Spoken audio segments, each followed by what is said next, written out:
ओ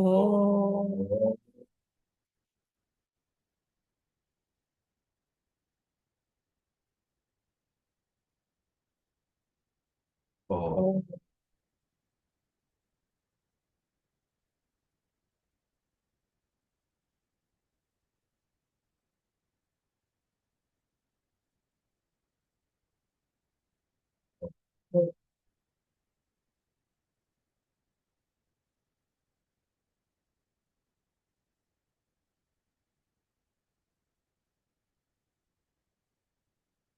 ॐ सहना सहना भवतु भवतु सहनौ सहनौ भुनक्तु सह वीर्यं कर्वावहै तेजस्विनावधीतमस्तु मा विद्विषावहै। ॐ शान्ति शान्ति शान्तिः। ॐ सदाशिवसमारम्भां सदाशिवसमारम्भां शङ्कराचार्यमध्यमाम् अस्मदाचार्यपर्यन्तां वन्दे गुरुपरम्परा। ॐ ॐ गुरुर्ब्रह्मा गुरुर्ब्रह्मा गुरुर्विष्णु गुरुर्देवो महेश्वरः गुरुः साक्षात् परं ब्रह्म तस्मै श्रीगुरवे नमः। ॐ सरस्वती नमस्तुभ्यं वरदे कामरूपिणि विद्यारम्भं करिष्यामि सिद्धिर्भवतु मे सदा। कार्पण्यदोषोपहता स्वभावः पृच्छामि त्वां धर्मसम्मूढचेताः। यः श्रेयस्यानिश्चितं ब्रूहि तन्मे शिष्यस्तेऽहं शाधि मां त्वां प्रपन्नम्। ॐ वाङ्मे वाङ्मे मनसि मनसि प्रतिष्ठिता प्रतिष्ठिता मनो मनो मे मे वाचि वाचि प्रतिष्ठितम् प्रतिष्ठितम् आविर्म एधि वेदस्य म आणिस्तः श्रुतं मे मा प्रहासिः अनेन अधीतेन अहोरात्रान् सन्दधामि ऋतं वदिष्यामि सत्यं वदिष्यामि तन्मावतु तद्वक्तारम् तद्वक्तारम् अवतु अवतु अवतु माम् अवतु अवतु वक्तारम् वक्तारम् अवतु अवतु वक्तारम्। वक्तारम् ॐ शान्ति शान्ति शान्ति शान्ति शान्तिः। शान्तिः ॐ ॐ भद्रं भद्रं कर्णेभिः कर्णेभिः शृणुयाम शृणुयाम देवाः देवाः भद्रं भद्रं पश्येम पश्येम अक्षभिर्यजत्राः अक्षभीरजत्राः स्थिरैरङ्गे स्थिरैरङ्गे स्तुष्टुवाग्वं स्तुष्टुवाग्वं स्वस्तनूभिः स्वस्तनूभिः व्यशेम व्यशेम देवहितं देवहितं यदायुः यदायुः। स्वस्ति स्वस्ति न न इन्द्रो इन्द्रो वृधश्रवाः वृधश्रवाः स्वस्ति स्वस्ति न न पूषा पूषा विश्ववेदाः विश्ववेदाः स्वस्ति स्वस्ति नस्तार्क्ष्यो नस्तार्क्ष्यो अरिष्टनेमिः अरिष्टनेमिः स्वस्ति स्वस्ति नो नो बृहस्पतिर्दधातु बृहस्पतिर्दधातु। ॐ ॐ शान्ति शान्ति शान्ति शान्ति शान्तिः। शान्तिः ॐ ॐ अहं अहं वृक्षस्य वृक्षस्य रेरिव रेरिव कीर्तिपृष्ठं कीर्तिपृष्ठं गिरेरिव ऊर्ध्वपवित्रो ऊर्ध्वपवित्रो वाजिनीव वाजिनीव स्वमृतम् स्वममृतम् अस्मि अस्मि द्रविणग्वं द्रविणग्वं सवर्चसं सवर्चसं सुमेधा सुमेधा अमृतोक्षतः अमृतोक्षतः इति इति त्रिशङ्कुर्वेदानुवचनम्। ॐ शान्ति शान्ति शान्ति शान्ति शान्तिः। शान्तिः Narayan Narayan. Super cold in Delhi. Rituj?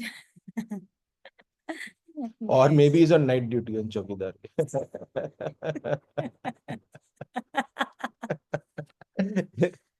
Okay. Uh, start from Shlok 18. I think it's been fairly straightforward what we've been doing now. So we'll try and go through the next ones rather than today. I won't spend too much time revising.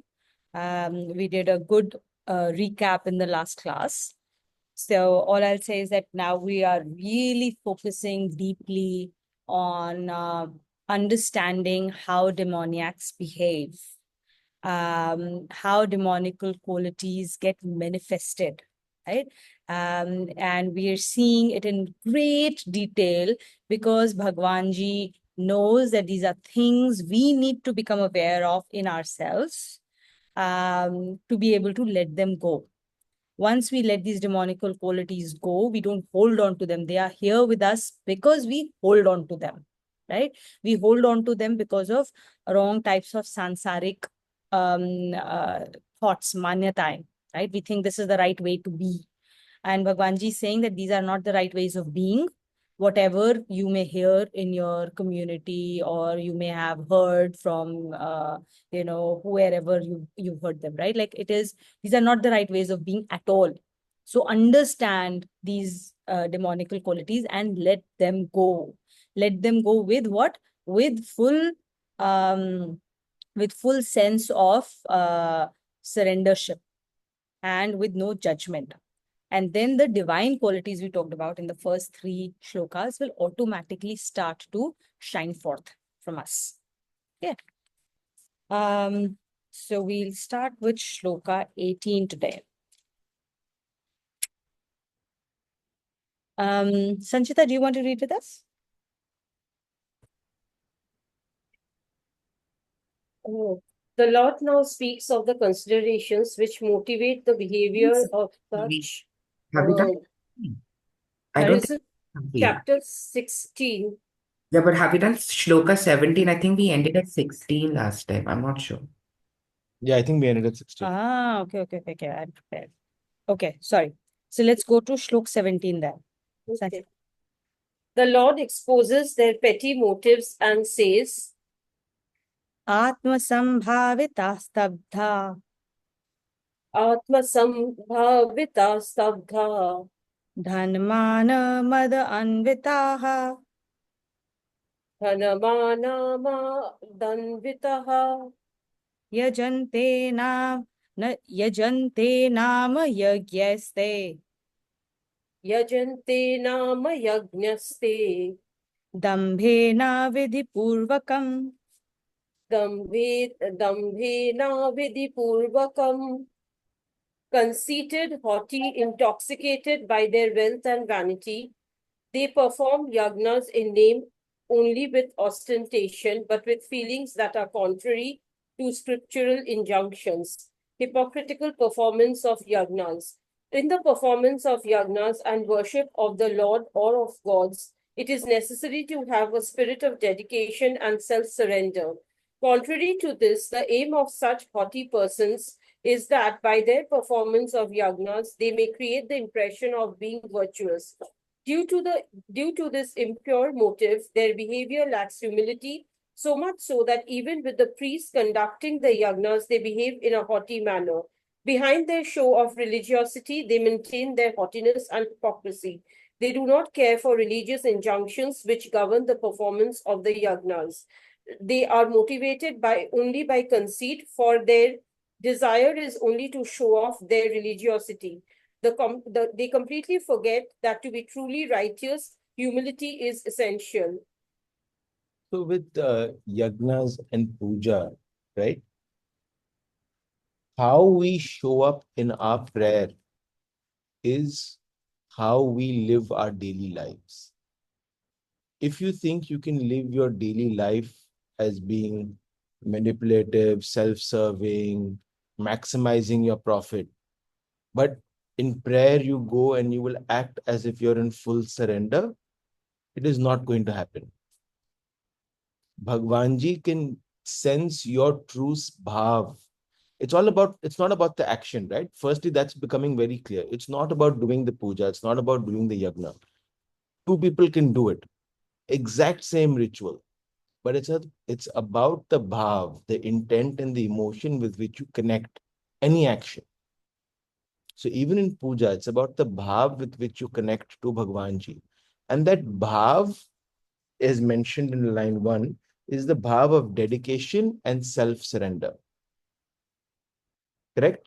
But I'm saying you cannot have that if on a daily basis we are practicing self-grandiosity, chasing ego, chasing our optimal position, and then coming to puja thinking, no, I want self-surrender and bhakti. That's not going to happen. That puja does not have any purpose. This reading of Gita has no purpose.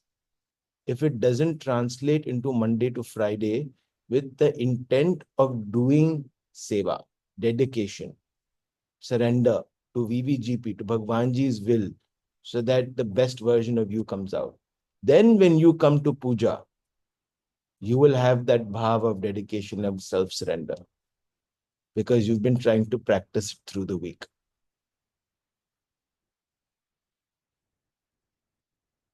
Correct. So, so as Abhinav said, right, action has no meaning. So what should be the right purpose? The purpose should not be the purpose to fulfill desires, but that of Bhagavad Prapti has to be higher than material desires. The desire itself has to be transmuted to the desire of Bhagavad Prapti. And the spirit, the feelings, the bhav with which we do an action must be yagya bhav and not the selfish bhav that a demonical person possesses. Uske baad, whatever happens will happen with the correct this thing, right? So as we took the example of Ravan, Ravan was one of the greatest asurs. And even Hiranyakashyap, he was one of a very, very, very big and very strong asur. They did all kinds of yagyas initially, right? Ravan did every scriptural activity that is out there. And he performed yagyas in the most perfect manner possible, managed to get, he put himself through all kinds of austerities, which caused him to get Shiva's boon, right? So if you do all the things that are given in the Vedas, right? You follow them to the T in action. You will, because of Bhagwanji's promise in those Vedas, right? It is his Vani. You will get all the material things that they promise. You exercise well, your body will reflect that, right? You exercise, there is no way that your body will not get like healthier, correct? Because of that exercise. So you will get all of those things that Vedas say that you do this, you will get this, you do this, you will get that. Okay. All of that will happen. But if your purpose and bhav are material world versus Bhagavad Prapti, right? How does that impact the action? You will get all the material desires that you did all those things for. However, there is a subtle side outcome that will happen. And that subtle side outcome will create its own circle. So you will continue to go to roll in that. So for example, how should I give that example? If you are doing exercise with just the idea of कि मेरे को अपनी physical body को, I want to look beautiful, I want to look smart, I want to be healthy, of course, I want to be healthy, but I also want to look smart, I want people to like appreciate, I want to, fit in a particular dress. When you have all of those things, then yes, your body will definitely get healthier. But side outcome is what? Mentally, you are thinking, oh, will I fit in this dress? Am I looking good in this dress? Are people complimenting me? Are people saying this? And when they don't, then you are creating a lot of, ek to usme rajas, right? And then on top of that, when somebody does not give you the right compliments that you expected them to, और भगवान करे वो किसी उल्टा ही कह दिया, तो उसके बाद तो कि अरे बहुत पतले हो गए और ये हो गया वो हो गया है, कुछ भी किसी ने बोल दिया तो immediate tamas. Okay, so you will go immediately into Rajas and Tamas, and that will create its own negative outcomes, right? And that negative outcome will eventually show up on your body also, because your thoughts get translated into body. So while on one hand, you are doing the right things to make your body healthier and stronger, at the same time, you're also doing other actions with your own thoughts and your own bhav, which will translate into negative outcomes for your body. तो आपने अपना आधा तो अपना काम वैसे ही negate कर दिया, जो यहाँ पे action में किया था, right? जैसे 2 कदम आगे चले 1 कदम पीछे चलाई दिए, right? Like, so you will do that. But अगर आपने सिर्फ सतोगुनी भाव से आपने exercise किया with the thought कि I want to have this body is a temple, right? And this body is a temple जिसमें जीवात्मा stays, and I must give it its due respect. That's why I want to exercise. तो आप सतोगुनी भाव से कर रहे, then you don't care what others are telling you. You are not going by standards of beauty that the world has set. You don't care about those. So you are not focusing on those at all. You will focus internally on your own parameters of health. How are you feeling on a daily basis? Not how you're looking, and how strong you're feeling internally, how calm you're feeling internally. A healthy body naturally leads to healthy mind. It naturally leads to healthy thoughts. Are you feeling calmer? Are your thoughts feeling calmer? Those are the internal parameters you will go by. And that is why focus on bodily health is there in yoga. It is very important. अगर आपकी body healthy नहीं है, there is no way you will do proper भगवत प्राप्ति. क्योंकि आप still बैठ ही नहीं पाएंगे. You're constantly, you're going to be beset by the woes of your body. So you have to have a very healthy body to be able to get into yoga, into samadhi, right? That's why physical body is important. And that's why there are so many yogas and exercises and so many prescriptions around do's and don'ts. Kya khao, kitne baje utho, kitne baje so, kya. All of these, why? Not for the body to look beautiful, but the body to feel healthy so that it can be used as an effective tool for Bhagavad Prapti. Right? So your thoughts are going to be very different. You will not worry about किसी ने मुझे compliment दिया या नहीं दिया. You will not focus on कि ये dress मेरे को fit आई नहीं आई. Right? You won't focus on any of that. You will only focus on how you're feeling. And then that feeling, that Satoguni feeling that you have will carry forward in everything else that you do in your life. The longevity of Satoguni in your life will be higher. Because Rajas and Tamas will not come because your body is troubling you and saying, "Hey, यहाँ पे दर्द हो रहा है, अरे वहाँ पे tension हो रहा है, अरे मुझे सिर में दर्द हो गया आज." You know, those things are not there at all. Those borders are not there in your life. So you have a higher chance of staying in higher Satogun for longer periods of time to continue to roll that dice of Satogun forward. So that is the difference. That is the difference between doing the same action, which are prescribed in Vedas in a demonical way versus divine ways. So just because we are following Vedic scriptures and doing those actions does not tell us anything about whether we are on the divine side or on the demonical side. We can be either way. And only we will know based on how we are feeling and what our bhav is, what our purpose is. Action से कुछ नहीं समझ में आएगा. ना दूसरों का, ना अपना भी आपके action से आपका is not the thing. Right? So that this is very, very important for us to know. We'll go to the next one. Kakuli, can you read the next one?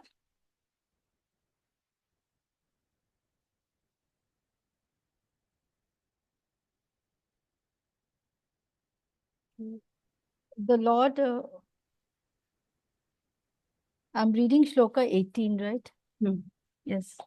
The Lord now speaks of the considerations which motivate the behavior of such demoniacs towards others. Ahankaram balam darpam. Ahankaram balam darpam.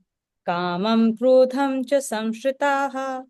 Kamam krodham cha samsritaha. Mamatma paradeheshu.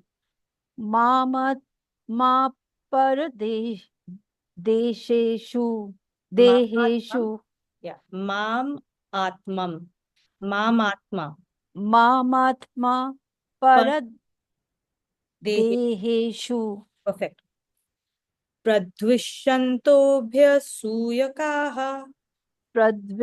Pradvishanto vyasuyakaha. Given to egoism, exercise of brutal power, haughtiness, passion and anger, such people always maliciously find fault with me, who dwells in their bodies and those of others. Very, Torture. Shloka. They are always maliciously finding fault with me. And now we'll see what it means. Torturing others with demoniacal behavior. In this shloka, the Lord says that in their behavior with others, the demoniacs are highly egoistic. Whatever they do is motivated by a desire to show off their wealth, following, power, and influence. But the fulfillment of their desires, they do not hesitate to use even brute power. They do not give a thought to the suffering which their conduct causes to others. They show off their superiority so that others may always have a feeling of awe for them. The fulfillment of desires is the prime aim of their lives. Not only this, they sincerely believe that if one does not have desires, one would become inactive, and that all development is possible only if one has a long list of desires to fulfill. If there is the slightest impediment to the fulfillment of their desires, they do not hesitate to wreak the severest vengeance on the person responsible for such an impediment.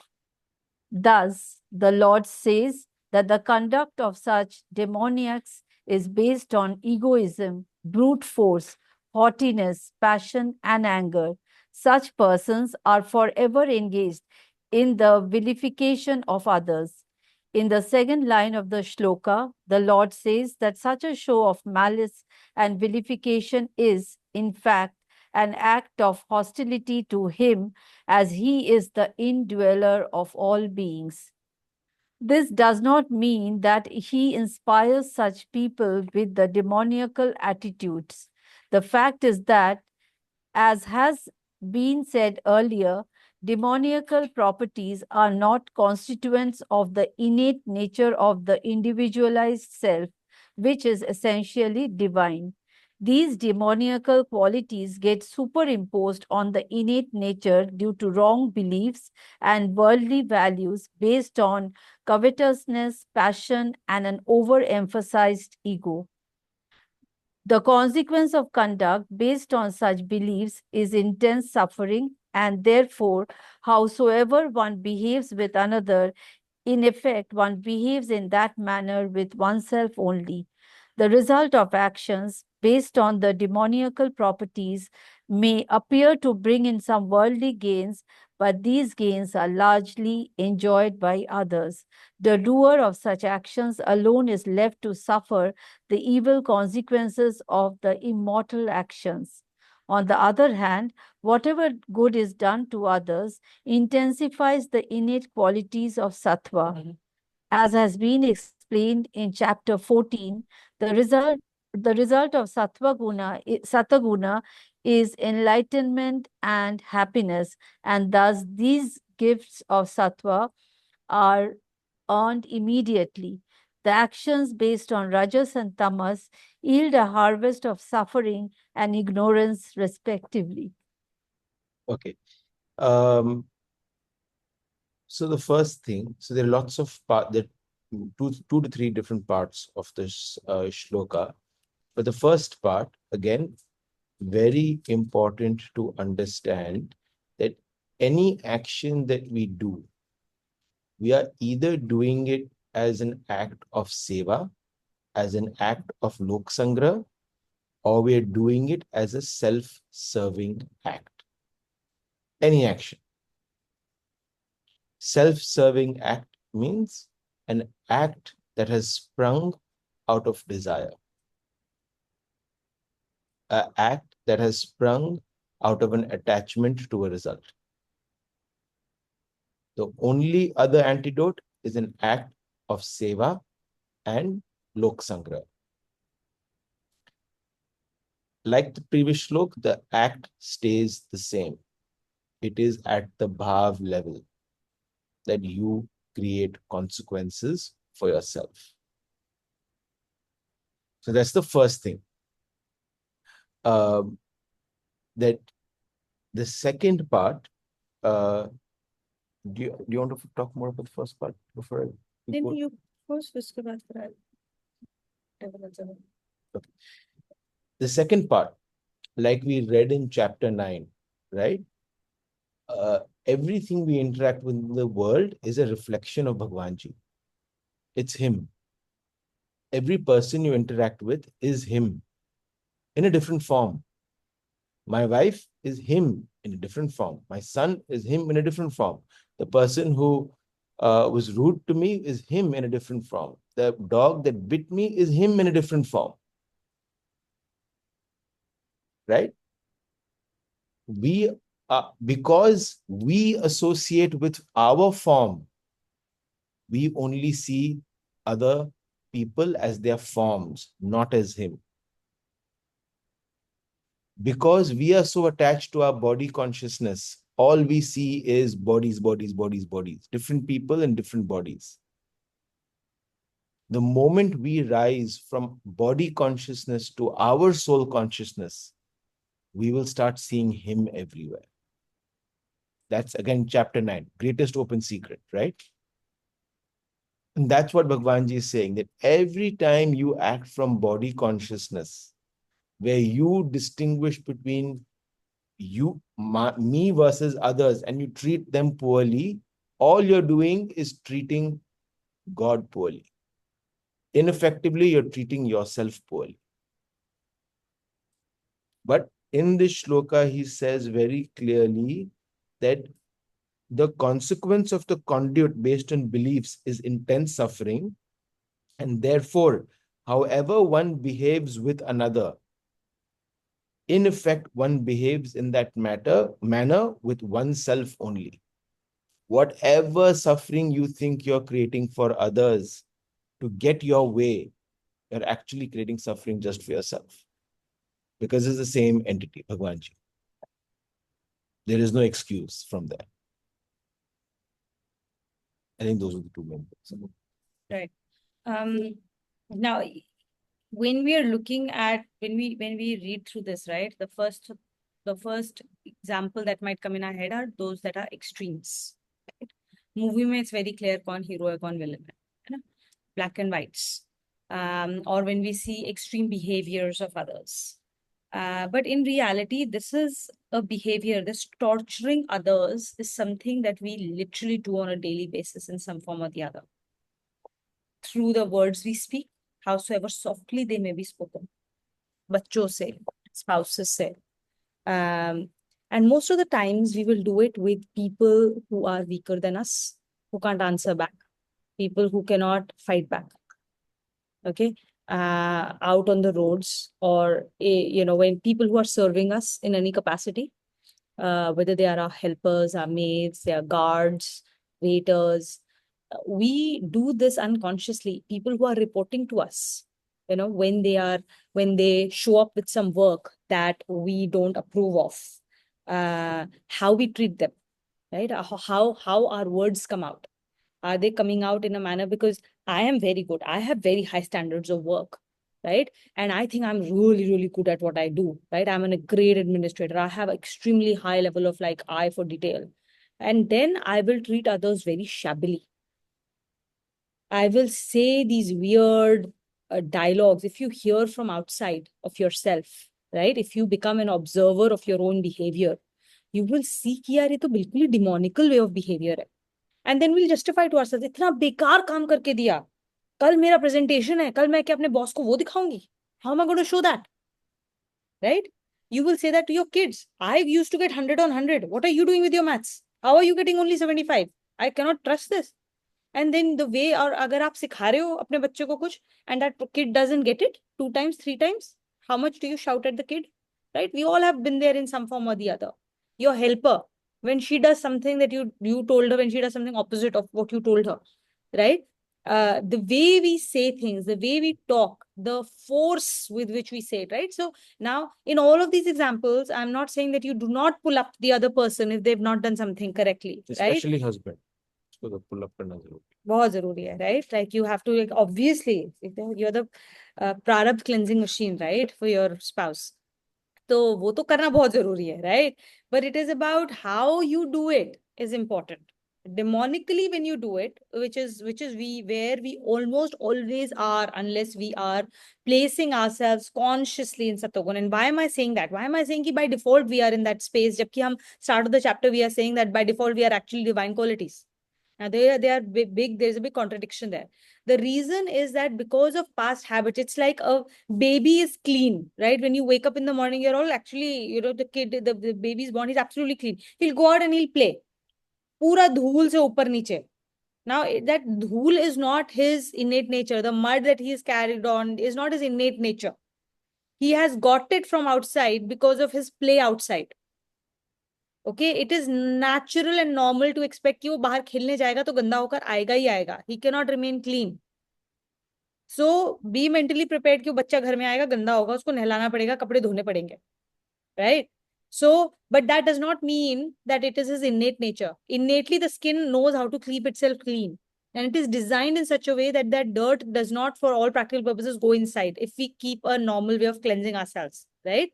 So that is how these things are as well. Innately, we have divine qualities, but because of our own habits, behaviors, constantly giving over emphasis to our ego, and because of these wrongly held beliefs, we start to behave in demonical ways. So just to take Tuvina's example, I think it's fantastic. The baby thing, right?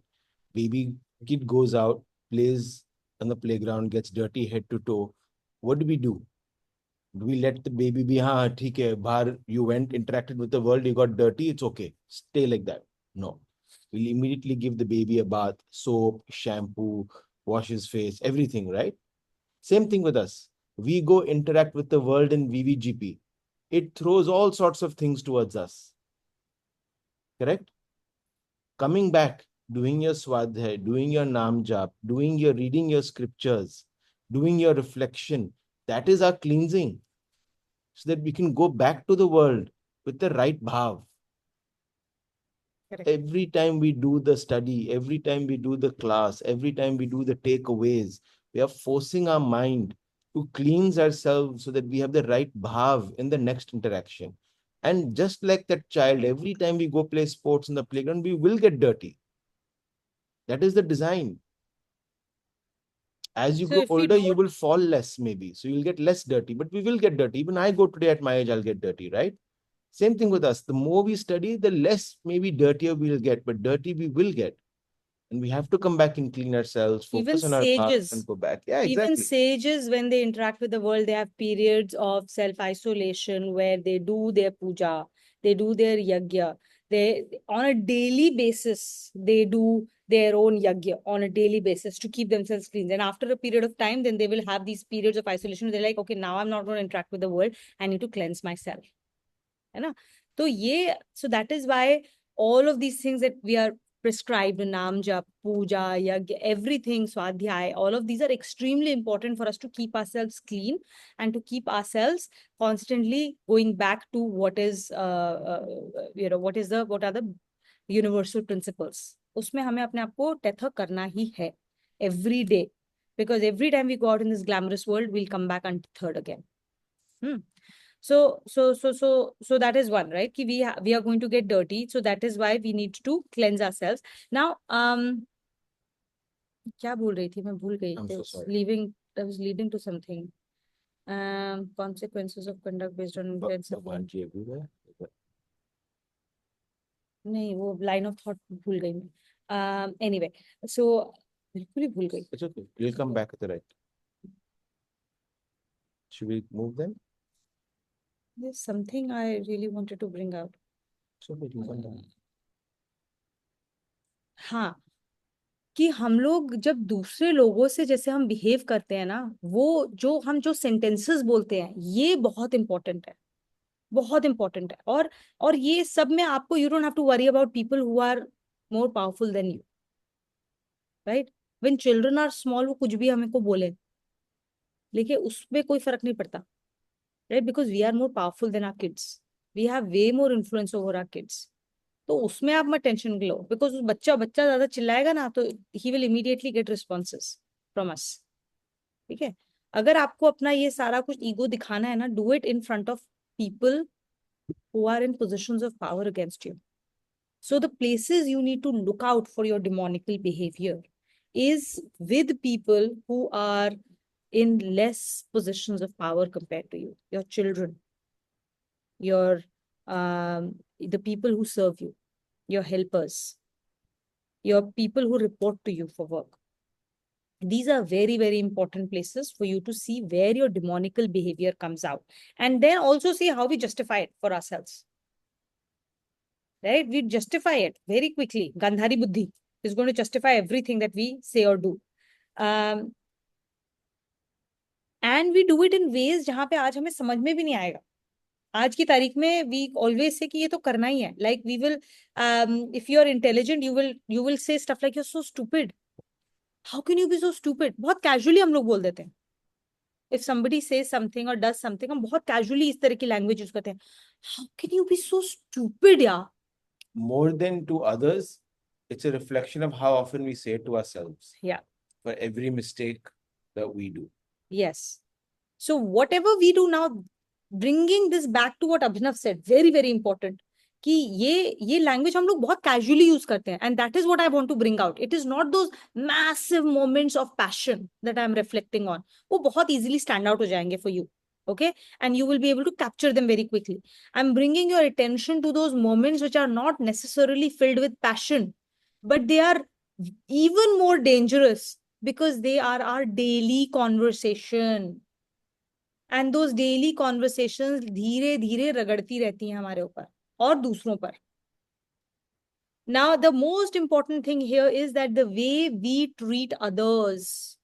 If we treat others poorly, we treat others with contempt, we treat others with anger, we treat others with poor language, we are giving a license to everyone else to treat ourselves similarly. One. And we are treating others like this because we treat ourselves like that for the first time. And because we treat ourselves that way in the first place, everyone else around us now has the license to treat us that way. Isliye, this is how, through this principle, we attract people who will misbehave with us. And we will stick with them. Because we treat ourselves poorly first. So if somebody is screaming at you or saying poor or displaying poor behavior with you, and you're getting agitated and then you're reacting to that, it's because at some point of time you have treated yourself that way. And hence after that, you've gone out and treated others that way. So how do you stop this vicious cycle? You stop this vicious cycle by first treating yourself well, and then making sure that the way you treat yourself, it will automatically start to reflect in how you treat others. Your language will change completely. You will still give the same feedback to others, but it will be way more effective because it is going to be filled with the strength of Satogun. It will have a lot of impact on others around you. So let me add to this. What Tuina is saying is very practical, because when you give feedback from Satogun, the other person's no longer defensive. So they're far more open because they believe you are now coming from a place which is for my goodness for them. ultimate benefit. From a place of That goodness. person in that moment still may not be like, oh, thank you so much for sharing this. You're so right. They may still be upset. They may still be angry. But that penny might drop a month later, a week later, 6 months later. But the you penny would will have drop. made an impact. Yes, the penny will drop. But if you're shouting, right, the other person stopped listening at the start of your tone. Yeah, I mean, most kids now, if Huh. if you ask them, like we have a lot of kids come home, right? And they're like, oh, mother yelled at me today. And then we're like, oh, what did she yell about? Like, I have no idea. दूसरे बच्चे क्या, अपना ही बच्चा. अपना बच्चा, I have no idea. She was just yelling. So I was just वेदांत को डांट दिया. उसके बाद में पूछा कि वेदांत, so what did you learn from this? What is mama trying to say? His response is almost always 100%, I don't know. I don't know. After 20-minute lecture also. After 20-minute lecture, if I your tone don't is wrong, they don't get anything. because he stopped registering the moment you started shouting at him. He stopped registering. Now he's only registering your tone, and he's only registering your anger, and the only feeling that is getting invoked in him is that of fear. Or anger. Fear or anger. So now either he's getting defensive or he's trying to fly away from there. He's like, I don't want to listen. I don't want to. And he's trying to protect himself. And the psychological walls come up. He has stopped listening to me the moment I have raised my voice. The only time he listens, registers, understands, and acts the way I want him to is when I am in a space of, I may use a slightly higher tone of voice to get his attention. If it is scattered everywhere, it will immediately capture his attention. But after that, if I'm shouting, I continue to shout, it's no longer having any effect. Yes, you've got his attention. That's it. That's it. After that, that attention has been utilized for something that is completely opposite of what you want to create. He has created resentment. He has created anger. He has learned this is the way to talk. If people do something mistake, this is the way to deal with difficult situations. This is the way to get people to do what you want them to. And this is exactly what he will do to you tomorrow when he's old enough and he's no longer afraid of you.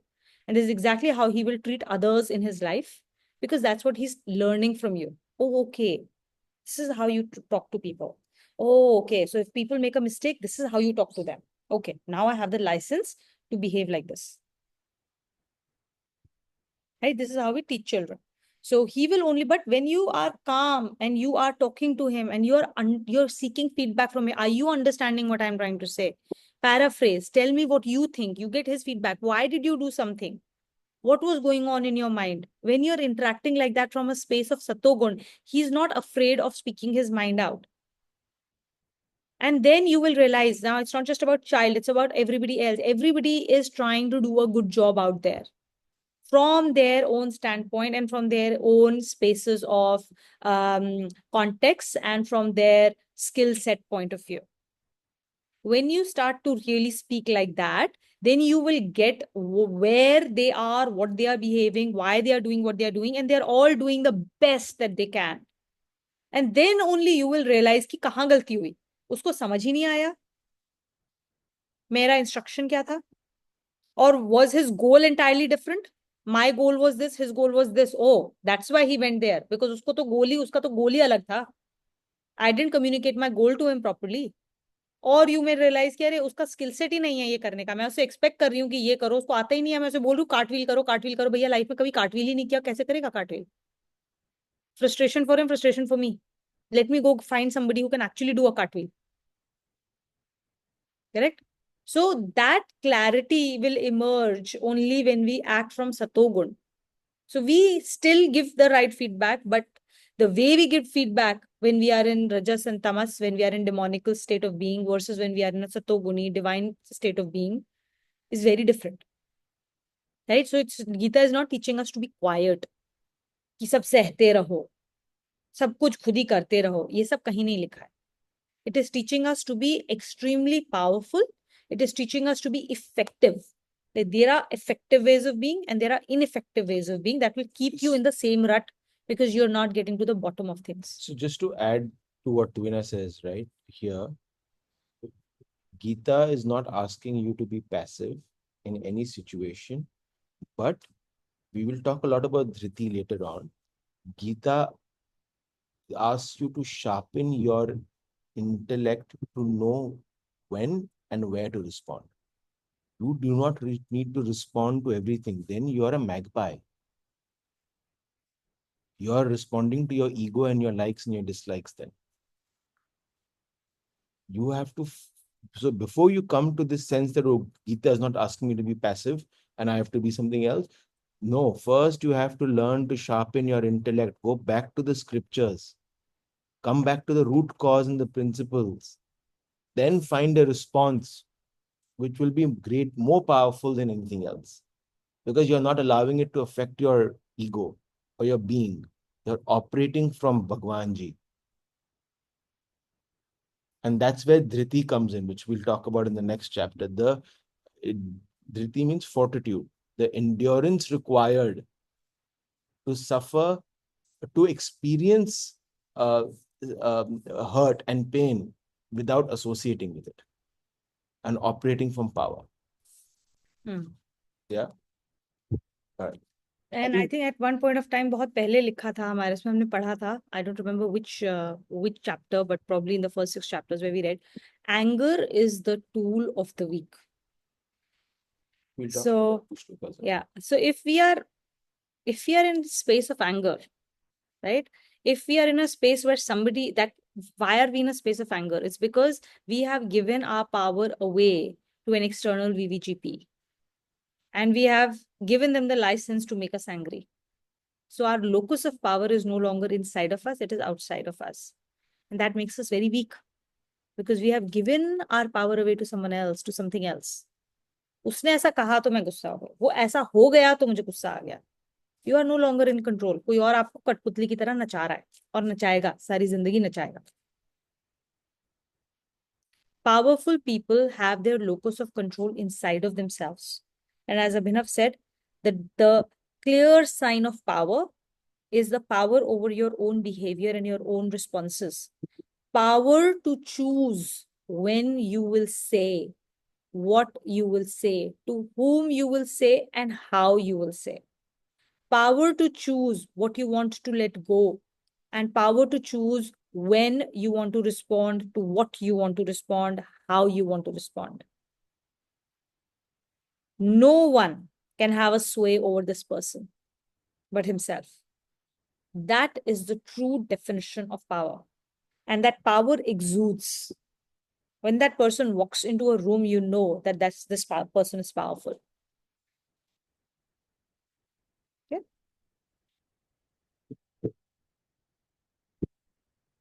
Go to Shloka 19 now. Vijay, do you want to read this? Yes. The Lord mentions the result flowing from actions based on demonical properties. Tanaham dvishatah kruran. Tanaham dvisat tan Dvishatah tanaham dvistaha kruran. kruran Sansareshu naradhaman. samsareshu naradman Naradhama. naradman Kshipamya jasra. No. Kshipamya jasram shubhana. Shipamyajashram Shubhanan Purishveva yonishu. Shurishveya Yonishu. The hateful, cruel evildoers, whilst of human beings, are forever cast by me into demonical forms of creation. The result of demonical action. In this shloka, Lord describes the person who actuated by demonical values of life, being cruel and vilest of human beings. Such persons are deliberately harsh with others, as they do not care for suffering of others. They do not hesitate, behave despicably with others, if doing so would serve their selfish ends, and so they have been called wills of human beings. The Lord says he casts such people into lower form of creation like animals, birds, and insects. In these forms, suffering is experienced successively for the vile deeds done earlier in the human form. Thus, the man with demonical properties does not achieve happiness or peace in present life and further creates himself a long chain of basis form of creation in future lives. The chain continues till the results of all demonical actions are fully executed. So we've heard this saying, right? You are what you think.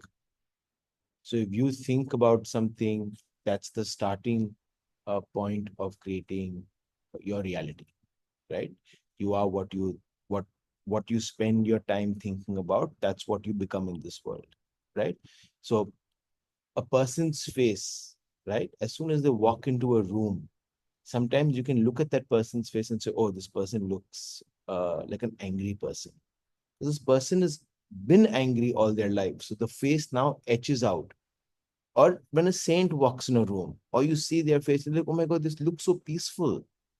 Because their thoughts, they've spent so much time of their thoughts being at peace that it starts to deeply reflect on their facial features. Correct? We know all of this to be true because we've experienced this on a daily basis.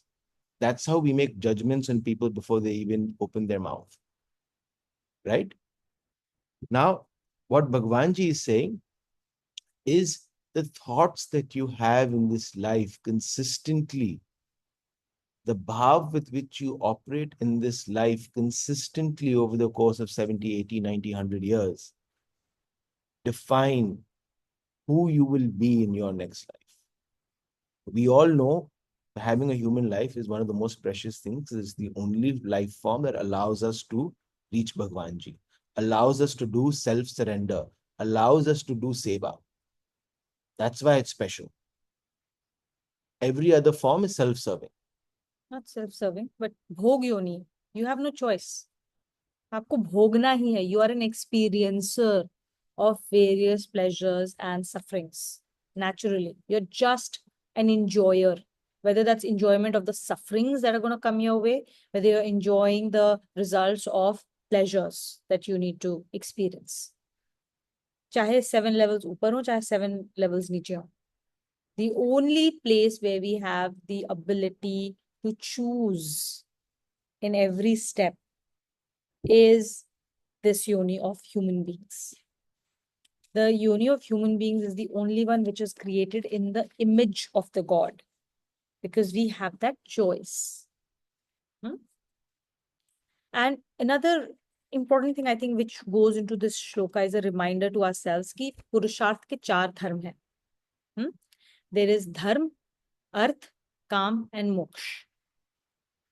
इसमें arth and काम, which is the fulfillment of desires is काम, and arth is all the resources that you get in this world to get like whatever, it's money, time, energy, people, whatever type of resources you need, right? Arth and काम.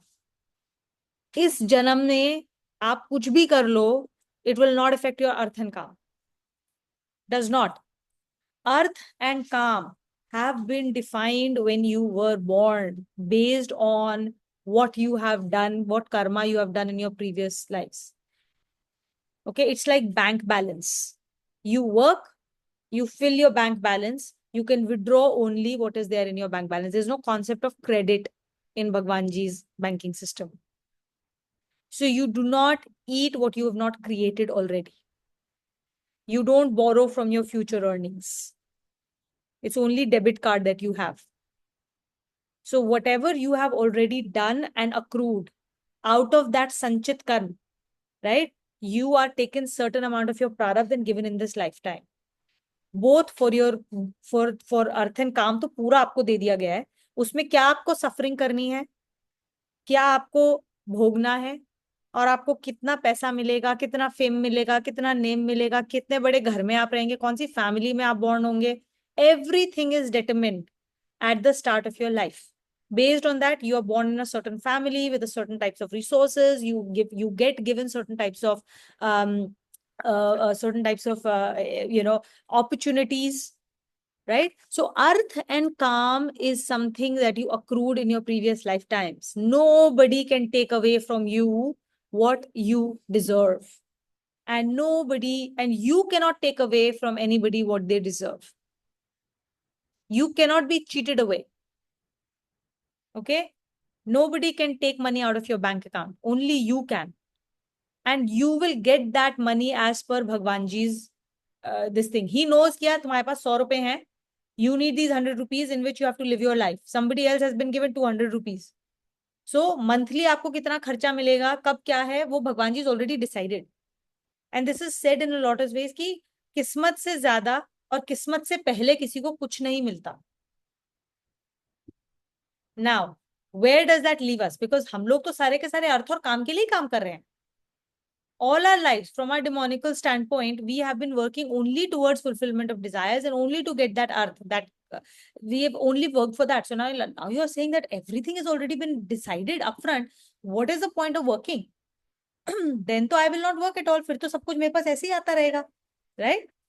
तो फिर I will sleep all day and let all the money come to me. I will let my boss work for me, right? ऐसा नहीं होगा, because what happens is that the way the whole thing works is that if you are supposed to get a certain promotion, if you're supposed to get a certain money in and you have to do certain types of work to be able to actuate that, you don't just get that thing by itself. Whatever is required to get it done is also baked into you. You will have that rajas, you will have those thoughts, you will have all the motivation you need to do at that right time to get something done, and things will align and it will get done. You cannot sit. You will get propelled into action. You will think that you are propelling yourself into action. ऐसा नहीं है. You will get propelled into action. आपको कहाँ पे, what is the point at which you actually have that choice? Is what is the thought and bhav that you are associating when you're indulging in that action. That is the point of choice. So is life में, now Kam and moksha, Kam and earth we've talked about. It comes from your previous lifetime. So everything now you're doing with the bhav with which you are doing is determining your future janams. कि आप अपने future bank account में कितना पैसा डाल रहे हैं. Okay, but धर्म एंड मोक्ष इसी लाइफ में फलता है. Dharma and moksha, whether you will achieve your moksha in this lifetime or not, depends on this lifetime, not your previous lifetimes. Your previous lifetimes have determined a certain level of, a certain pathway for your life. आपको ये काटने हैं अपने कर्म. Okay, this is the prarabdha you have to see. These are the lessons you have to learn. These are the most important lessons for you to learn. And so these are the VVGPs that you must encounter to be able to clear that balance out. How you clear, so you will go through those experiences, but how you go through those experiences, what lessons you learn, if, for example, something goes wrong, right? Do you learn humility out of that, or do you learn anger? Do you learn to give up? Or do you learn to do more, more surrendership? Do you find more serendipity in this world? Or do you become this really angry, bitter person? These are our choices.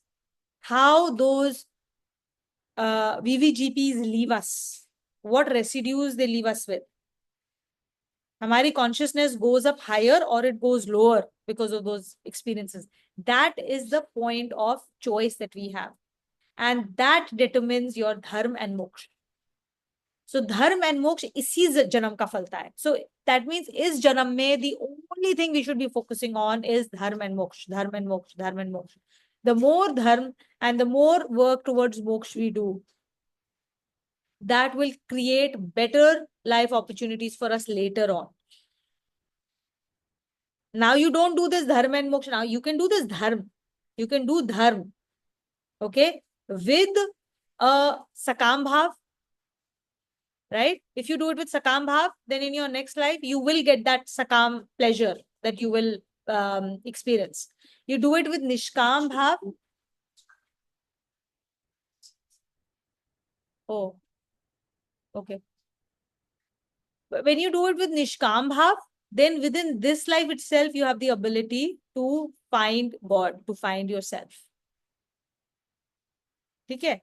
So धर्म इस जन्म का ही आपको फलेगा. धर्म और मोक्ष इस जन्म का फलेगा. अर्थ और काम पिछले जन्म. हम लोग उल्टा करते हैं. धर्म और मोक्ष बाद देखा जाएगा. अभी तो इस साल we have to work on earth and काम. Constantly activated by earth and काम, अर्थ एंड काम, अर्थ एंड काम. एक्चुअली में अर्थ और काम पे हमारा कोई फोकस नहीं होना चाहिए. Where you only focus on doing your duty in the nishkam bhav, with the yagya bhav, with the only goal that whatever I go through in this life, I get better insight about myself. I get better insight about what are my flaws, what are my faults, what are the issues that I need to work on, how are these VVGPs affecting me, what is it telling me about myself. That's the only thing. उसके बाद जो result उससे निकलने वाला है, वो फलेगा, नहीं फलेगा, कुछ होगा, नहीं होगा, has already been determined based on your past life. And you have chosen at the beginning of your life कि मुझे इतना पैसा चाहिए या मुझे इतना पैसा नहीं चाहिए. क्यों? For my best interest. Because everything that we get in our lives, they have their own powers. They have their own ways of being. They have their own nature. Suppose you have to work on a certain life goal, a certain life lesson. These are the 4 life lessons I have to learn in this life. Us hisab se, what is the best circumstance with the best set of things that can be given to me so that I can learn my lessons the most effective, the best possible manner. वो circumstance, वो life हम लोग अपने लिए create करके लेकर आते हैं. So the life that I am leading is exactly the life I need for learning my life lessons. The VVGPs I encounter, the people I surround myself with, the relationships I have, these are the best things for me to live, to learn my life lessons. Now, whether I learn my life lessons or not is the choice that I have. So, is life may focus only on dharma and moksha and not on artha and kam. Yes, Bhagishri. You're on mute. Yeah. Just a quick question. You said we have to focus on dharma and moksha and not earth and calm for this life. But this life's actions will determine next life's earth and calm, right? Correct. Okay. Absolutely, they will. So अगर आप धर्म पे focus करोगे, अगर आप सारे धार्मिक काम करोगे, right? So which means that जो हमने अभी इससे पहले वाले 2 श्लोकों में पढ़ा, right? You will do all the things that our scriptures are telling you. दान करो, कम बोलो, अपना do all your duties towards your family, towards your communities. जो भी कुछ लिखा है आपने वो सब कुछ किया अच्छे से, right? एंड अब आपने वो जो भी किया आपने जिस भी भाव से किया उसके रिजल्ट्स आपको अक्रू होंगे ही होंगे in your next life. Now which out this called संचित कर्म. Out of this sanchit karma, which aspects of this or how much you will get in your next life, you will determine. In your, when you are going to take your next life, you will decide, okay, this much I want to take. I have $100. Out of this, $50 I want to use in this lifetime. And in this form. I want this kind of house, I want this kind of this, blah, blah, blah, blah. So based on this life's dharma and everything, next life's earth and calm will be taken care of. Not just on this life, but also like all your previous lives, whatever is your total sanchit karma. But this life's actions will become sanchit karma for the next one. Part of your overall sanchit karma. Now, when you went through this and you were doing that dharmic activities, were you doing it with sakam bhav or were you doing it with nishkam bhav? If you're doing it with nishkam bhav, then you're not increasing that sanchit karma that you have to burn through to be able to get out of this life cycle. You're adding to it. If you're doing it with sakam bhav, you're only adding. So think of this as your sanchit karma, chahe good ho, chahe bad ho. Ultimately, hai itna bada heavy baggage that you need to burn through. Now, the point is, of course, if you have a choice of doing sanchit karma with a sakam bhav, do at least good things rather than the bad things. Because you have to go through the results of it. So do the good things then. But ultimately, remember that even for that experience of that good thing, you have to come back in this life. You still haven't reached Bhagwanji. You're still like attached to your this thing. So karo, agar karna hi hai to अच्छे कर्म करो, धार्मिक कर्म करो, do things in accordance with what scriptures are telling you, with the hope that I will get something in return.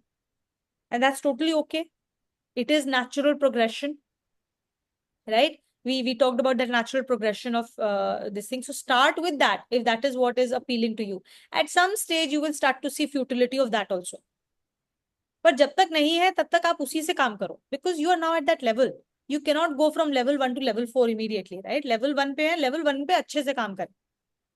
After some time, you will naturally feel the inclination कि हाँ, I can see why just this is not enough for me anymore. The materialistic things are not satisfying me anymore. Now I want to know where is real happiness. Now I can see that I can be happy and unhappy in this also. There is still unhappiness because end of the day, dukhalay hi hai ye dunya. You will start to see that with clarity. And that's when it will get actuated towards a higher purpose. It's a natural progression of every soul.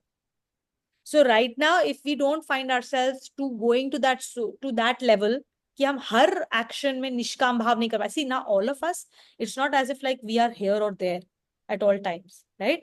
We are like Smita had said in the last class, right? We are all like in some cases you'll find detachment more easily, and you will find that you're doing nishkam bhav se karm in those situations. Please continue to do that.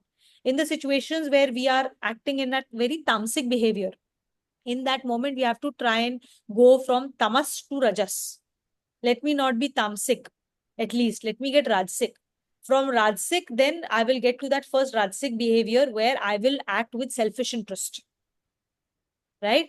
From there, I will go to a rajasic behavior where I will work for others' interests, which will of course give benefit to me also. So I'm still a little bit selfish, but now I'm thinking not just exclusively about my benefit, I'm also thinking about others' benefit. So I will do something that benefits me, but it should also benefit others. I'm not looking to harm others for my benefit, right? Then I will get to a stage where my self-interest completely goes away. And I'm only working for others' benefit. Then I move to that Satoguni way of being in that state. Once every aspect of my line aligns up at that top level of Satogun. Right now, today, some places we are at Satogun, some places we are at Rajas, and at different ways of being of Rajasic, and in certain places we are at Tamas. At some stage, everything will start to go up, go up, go up, go up, and go up here. Everything is in Satogun. Every way of being, every space of my life, I have started to be in Satogun. That's the space, when I'm in this space, that's when Bhagwanji's Kripa will happen for me to actually have Bhagavad Prapti. But until I get here, I have to make those right choices at every stage. Okay? So it's okay. We should embrace ourselves. Don't deny. Denial means ignorance. Ignorance means tamas. So if we are not being aware of ourselves completely in every situation, wherever we are not being in touch with our true feelings, with our true motivations, we are being in tamas. We are in the lowest form because we are in denial. We are in ignorance. So sabse pehle to we have to go from tamas to rajas, of being able to accept, understand where we really are. Where do I stand in this situation? Where do I stand with respect to this VVGP? Where do I stand? What is going on inside of me? Why am I doing what I'm doing the way I'm doing it? What triggers me? What is my real motivation here? From that moment onwards, we start to move up. Make sense? Maybe we have time for the 20th as well. We'll quickly do 20th, should we? Then we'll close the class after that, right? Ritush, do you want to read? Explaining this, the Lord says, Asurim yoni mapanna Asurim yoni mapanna, mudha janmani janmani Muda janmani janmani, mama prapyaiva kaunteya Mama prapyeva kaunteya, tato yantya dhamam gatim. Tato yantya dhamam gatim. Being born in lower forms, birth after birth, these deluded beings, not attaining me, fall in still lower forms, O Kaunteya, the succession of torturous births. Such beings fall into lower forms successively, till each demonical action performed in the earlier human form is fully expiated. In a large number of lower forms, life is for a small duration of time, like a fraction of a second. The torture undergone during the lifetime is quite intense, but the torture during birth and that during death is 1,000 times more. So the suffering undergone in a lower form is not just for the lifetime of that form alone, but it is 1,000 times more so during the birth of that form and again during death. Is it not a tragedy of the highest order that thus the opportunity during a human life to transcend the cycle of births and deaths is bartered away for base animals like pleasures of the senses? To get into these lower forms and to suffer the tortures of birth and death, and also those during such lives, amounts to being consigned to the vilest hells. These hells are the result of unrighteous acts based on demonical qualities. So this is something that we don't really remember, right? The pain of birth and the pain of death is extraordinarily high, which is why it's a memory that is by design erased from us. We don't remember how painful it was to have been born. As a mother, you know how painful the process of birthing is. But for the child, it is like 1,000 times more to squeeze themselves out, to live in the womb for 9 months in a very congested form. It's a very painful process. So the act of being born, to suddenly get constricted in that form and to being born, is an extraordinarily painful process. Similarly, that process of death is extremely painful as well for a person who is attached to body consciousness, because the amount of fear and anxiety that besets a person at the time of death is something that you can't even imagine. You can probably start to see how scary or difficult it must be when you start to really do a thought exercise of how scared you get when you have a feeling that you're going to lose your job or something, or like you hear like anything. Like, think about the most difficult moments of your life, right? Think about the most difficult moments of your life and think about how you felt in those moments. Okay. And then you try and like extrapolate that. Might give you some early sense of what it would be like to face death when we are in that state of body consciousness, attached to this body, and in a state of rajas or tamas. So these two experiences themselves are very hellish experiences. And then add on top of that the experience of pain you have during your entire life. Okay, so in this life, in this human form of life, you experience heaven and hell on a daily basis, which is experienced in nowhere but in your mind. Right? And after that, you experience hellish states during birth and death.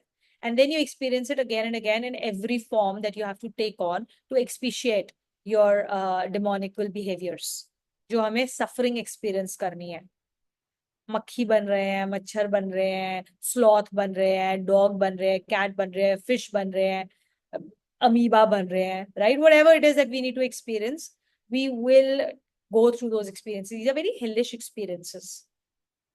And at some point of time when we have, and you will also be born, and if you've done a lot of like good activities with the Sakam Bhav, you will also be born to experience the, like, the other higher realms of 7 forms, which are also just experiencing pleasures. So experiencing sufferings and experiencing of pleasures. But at that stage, you have no choice in this matter. Ye experiences aap karte jayenge with no choice. And once you have expiated them, then you are, after lots and lots and lots and lots and lots of life forms, you are again given the opportunity to being born as human being. That you have expiated this real excess amounts that you've done, and now you are able to be born and now start exercising choice again. It's an extraordinarily special birth. Extraordinary special birth. And we've gone through hell to come in this life.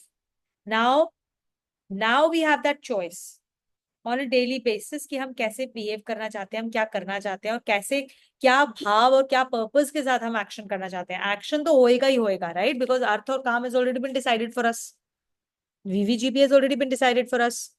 Now we have to decide what is my purpose with which I will approach every situation. What will be the bhav with which I will undergo a certain situation, good or bad, whatever you may call it, favorable, unfavorable, whatever.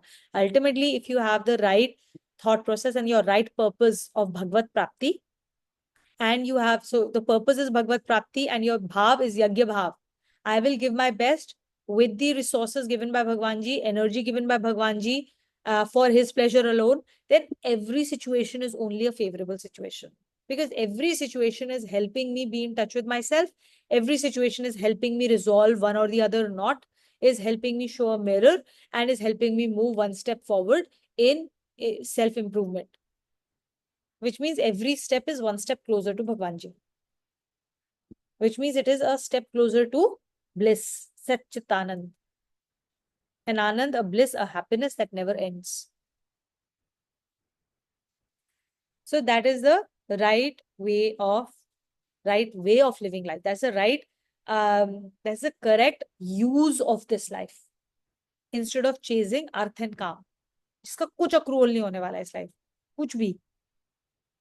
It's a complete waste if we are running after, and everything that we are doing is running after arth and काम. Complete waste of this life. Complete waste.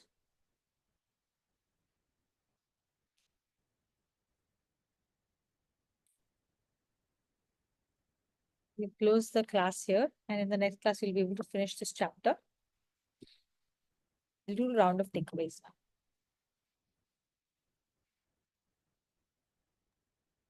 I can go first.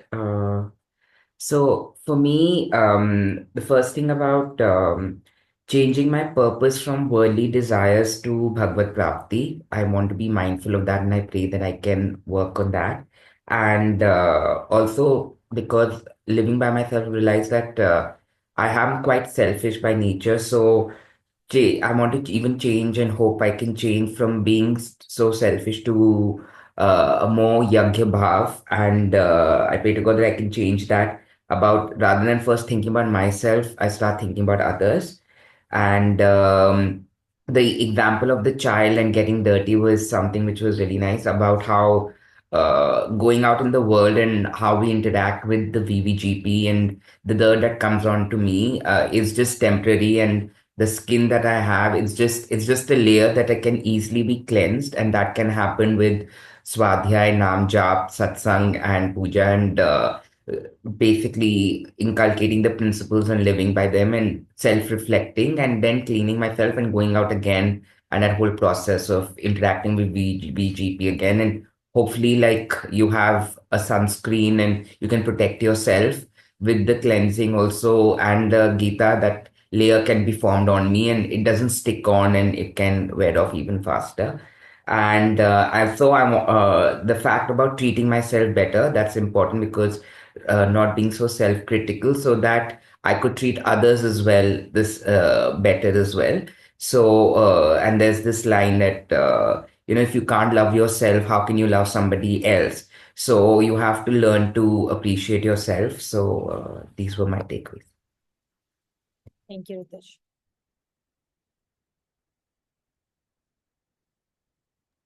I can go. So a class with a lot of important takeaways, but two of them which stood out was when you said that we ourselves have the power to basically choose our actions, to who we want to be, how to respond, and what to let go of. So at every point, that linking it to the fact that you said that dharma and moksha should be your goal. So have to link every action or stop myself at a point of agitation to ensure that I'm taking a little bit of corrective step to move more, which is more aligned to dharma and moksha, instead of being materialistic and thinking of artha and kam, which is anyway, which I have nothing to do at this point on. The second was the analogy which you all gave, which also Ritu spoke of, is actually more important, that when we go out in the world, it's like a baby going out and playing. And when the baby comes back, the mother kind of cleanses up the baby by washing him well, dressing him up. So my swadhyay, my nam jap, my sadhana, my reflection in the morning and in the wee hours of the evening, like maybe after sunset, yagya, puja, whatever are my rituals, I should do with the correct bhav, so that whatever negative thoughts, which is obviously I will be, we are humans, even with a lot of consciousness and awareness, we do tend to have those. It will help me maybe wash them away or lessen them to be again aligned to my dharma and moksha. So yeah, Bilkul. Just leave them at Yeah. the altar of the God. yeah. Every morning, every evening, whatever you've accumulated, give to him. ये देखो, ये सारा था, अब ये लो, साफ कर लो इन्हें. This is your job. Okay, I'll go next. The power to say or act should be within us. Like otherwise people will be easily be able to take us for a ride as they willing to. So that is one thing that is very key, and a positive feedback cycle, right? Like whether how we can treat ourselves is how we are going to treat others. So if you so that so shows up on us, and essentially how we need to work on ourselves continuously. There is another saying that goes like, more I work hard, more luckier I am. So basically, the effort we'll have to put in on ourselves to correct ourselves, so that we work on ourselves, so to work, to help and work with others better. So that's a takeaway for me. Very nice. Thank you, Vijay. I'll go next. For me, takeaway was the very first shlok we did was verse 17 on how your intent should be there for before the action to just not just do, but to actually feel like the right reasons why you're doing that action and to make sure that you are doing it with the right thought process and not just only for your own gain. Another thing that I found quite interesting was that to sharpen your intellect and to stay silent before you respond to things that make you angry or irritate you. So, just take a moment and, pause before you respond. Awesome. Thank you, Prem.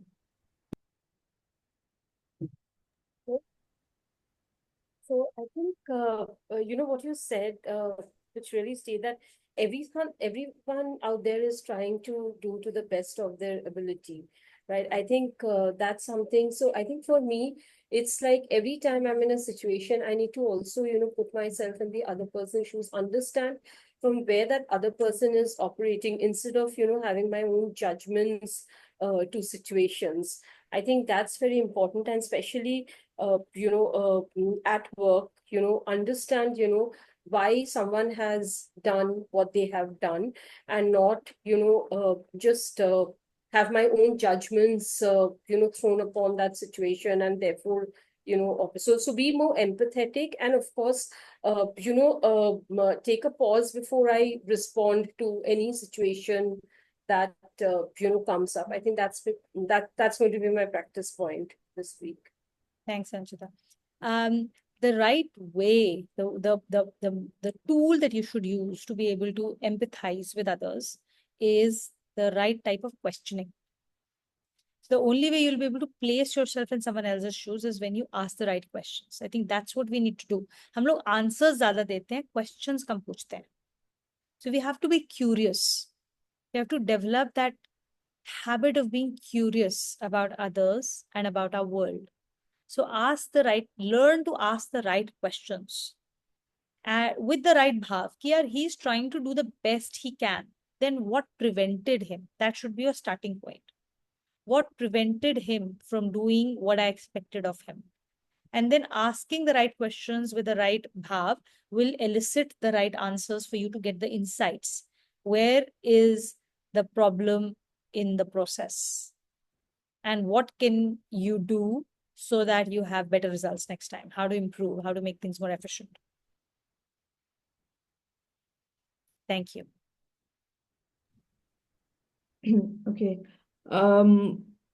First takeaway is that we are how we pray to the God. Like whenever we are in that space doing our puja or praying, I think, yeah, the whatever thoughts we have at that time and the way we pray, whatever comes up is really how we are. So I need to be mindful of that, whether how I am praying. That is one thing. And second thing is when we talked about dharma, artha, kam, moksha, we have talked about it many times, but each time it becomes more clearer. So now I think I know that even though my next life's artha and kam is based on this all and previous lives, we don't need to worry at all about Kam and Artha. Just focus on Dharma and Moksha, and automatically Artha and Kam of all the lives will be taken care of. That is one thing. And then when we talked about cleansing ourselves with Swadhyay, Nam Jap, studying the scriptures and all, after interacting with the world, we become dirty. So that is one thing where when we say that when we interact with the world, we also see who we are. When we interact with VVGP, things which are inside of us also come up. Let's say if I become angry or whatever. So that is one thing. It shows us who we are, and that's why we need to work on ourselves. like we see difficult people because we have difficult mind, maybe, yeah. But then I understand this is the case, but is there even the other case, like, sometimes people are also difficult, like people around us are not everyone around us is pure, or everyone is working on themselves, either they are or they are not, maybe, and everyone is not pure. So I mean, we can become dirty also by seeing someone else dirt, right? By being influenced. I mean, it shows us also, us who we are, plus in some situations we could be uh like better or nicer than them, but then we can become dirty because of their dirt which they have. Is that also possible? 100%. So कहते हैं ना, काल कोठरी में अगर आप जाओगे तो आप बिना कालिक के बाहर नहीं निकल सकते. You will get some kalik. So that is why we have to be very careful of which environment we place ourselves in.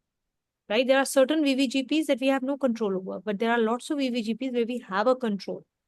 For example, you don't have a choice about the families that you're born in, or, but you do have a choice about the people that you choose to spend time with. You have the choice about what you do with the time available to you. So do you spend it on Netflix? Do you spend it on TikTok? Do you spend it on Instagram? Or do you choose to spend it on reading some good books that will elevate your mind? Do you spend it on doing self-reflection exercises, right? So you have some of those choices. The choice you will make will have an impact on you. क्योंकि हमारा there's a word called paripakva, right? So it's like जो घड़ा होता है ना, घड़ा, जब घड़ा कच्चा होता है, you put whatever on it, it will absorb it. जब घड़ा पक जाता है, it has become when you put it in heat, और वो बिल्कुल पक जाता है, उसके ऊपर आप कुछ भी डालो, वो उसको एब्जॉर्ब, उसको वो लेता नहीं है. आप उसके ऊपर मिट्टी डालते रहो, आप हट जाएगी उसके ऊपर से मिट्टी. बट जो कच्चा घड़ा होगा, उसके ऊपर आप मिट्टी डालोगे, उस पर चिपक जाएगी. वी आर ऑल कच्चे घड़े, हम परिपक्व नहीं हुए. सेंट्स आर परिपक्व, उनके ऊपर आप कितना ही मिट्टी डालो, वो उस पे से झड़ जाएगा. हम लोग कच्चे घड़े हैं. दैट इज वाई हमारे लिए साधना में सावधानी कहते हैं. सावधानी is Sadhana. We have to be very careful about what places we put ourselves in and what situations we interact with. If there is a party that's going on where the people are just simply sitting and gossiping about others, it's your choice whether you want to stay there or not. अगर आप वहां रहोगे, थोड़ी देर के बाद आपके अंदर दिमाग में वो चीजें आएंगी, people are talking ill about others, it will affect you. 100% it will affect you. You will come away and you will think about those 20 other things and say, हाँ, इस बंदा ऐसा ही है. And then it will affect how you will behave with them. Even if that person has never behaved like you that way. उसका दूसरे के साथ क्या इक्वेशन आपको नहीं पता, क्यों उन लोगों ने एक दूसरे के साथ ऐसे बिहेव किया आपको नहीं पता. But now you will start acting from other people's experiences. It will contaminate you. You will sit there listening to gossip. It will contaminate you. There is no doubt about it. Because हम कच्चे घड़े, we are not पक्के घड़े. इसलिए we have that choice of who we spend time with, what we spend time with. We are a sum total of the 5 people we spend most time with. So you have to be careful about these choices for sure. And end of the day, starting of the day, remind ourselves of principle. End of the day, we should do a gratefulness exercise. We should do a puja, whatever form of puja we want to do, and release, clean ourselves before we go to sleep, so that we are in that clean state again. So that's a ongoing process. You go out in this world, dirty hokar hi aayenge. 100%.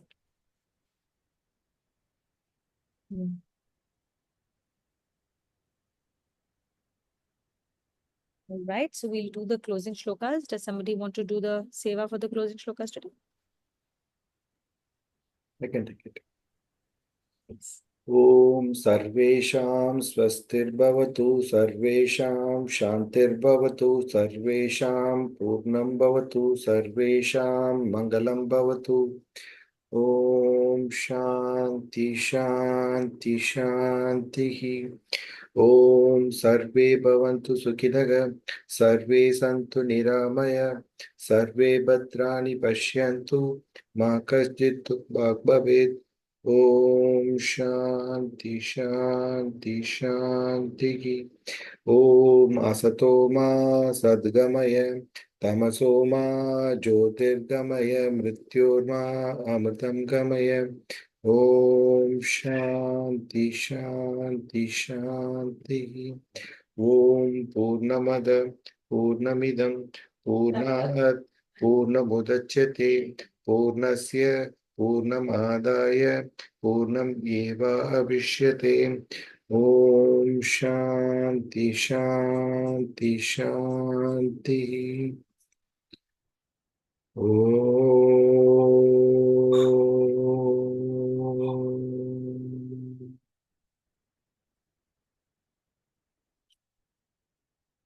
Om.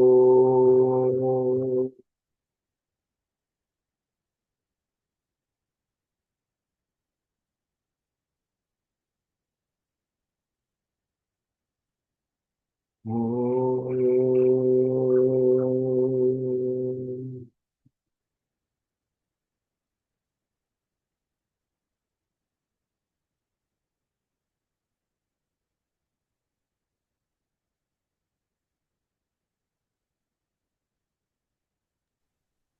Thank you so much.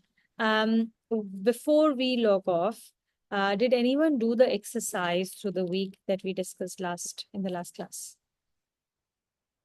The exercise for self-acceptance and self-love. Anyone who did it one time during the week? Not even once. See, I kind of knew. That's why I did not spend time on this exercise or doing takeaways. So as a reminder, let's do this exercise of self-acceptance and self-love. It is important, right? Do it in front of a mirror and accept yourself the way you are, not as what you want to be in future, but exactly who you are with all the flaws that you have and all the beauty that you have and all the good qualities and all the bad qualities, exactly as you are. Because you need to be exactly this way for Bhagwanji's Leela at this point of time. You are Purnamada, Purnamidam, Purnat, Purnamudachyate, Purnasya, Purnamadaya, Purnameva Vishishyate. You are whole and complete. Everything is all right with your world. There is no kami, there is no abhav in your world. It is whole and complete. You are whole and complete, and you deserve every good that comes your way. You deserve it. You are worthy of it. Okay, I need you all to do this exercise every single day for the next 7 days. And then in the next class, if we have done this exercise, then we are going to do takeaways. Like, what did you feel, see, or experience? Okay. So let's try and be more conscious of this homework, and let's do it this time. Then we'll talk about it in the next class. Okay. All right. Thank you. Narayan. Narayan, Narayan. Thank you, Narayan. Narayan.